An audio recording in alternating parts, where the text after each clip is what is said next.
நல்லது. புடலங்காயை உணவுல சேர்த்துட்டு வரும் பொழுது அஜீரண கோளாறுகள் போன்ற பிரச்சனைகள் சரி செய்யப்படும். மேலும் இது உணவை எளிதில் செரிக்கிறதுனால பசியையும் தூண்டுகிற காயா உள்ளது. புடலங்காய் அதிக அளவு நீர்ச்சத்து நிறைந்துள்ள காய் என்பதால் இது உடலில் உள்ள உப்பு நீரை வியர்வை மற்றும் சிறுநீர் மூலமாக வெளியேற்றுகிறது. புடலங்காயை உணவில் சேர்த்து கொண்டு வரும் பொழுது அது இரத்த சர்க்கரையின் அளவை கட்டுப்படுத்துவதோடு மட்டுமல்லாமல் உடல் எடையையும் குறைக்கிறது. மஞ்சள் காமாலை உள்ளவர்கள் புடலங்காய் சாற்றை பருகி வரும் பொழுது மஞ்சள் காமாலை நோயானது குணமாக்கப்படுகிறது என சில ஆய்வுகளும் தெரிவிக்கின்றன.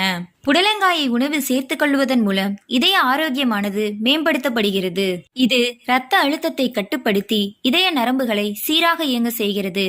இதன் மூலம் இதய ஆரோக்கியமானது மேம்படும். புடலங்காயில் அதிக அளவு நீர் சத்து நிறைந்துள்ளதனால் வயிறு சம்பந்தப்பட்ட பிரச்சனைகளை அகற்றி மலச்சிக்கல் போன்ற பிரச்சனைகளையும் குணமாக்குகிறது. புடலங்காய் சாறானது பொடுகை நீக்குகிறது. புடலங்காய் சாற்றினை தலையில் உள்ள ஸ்கேல்பில் தேய்த்து அரை மணி நேரம்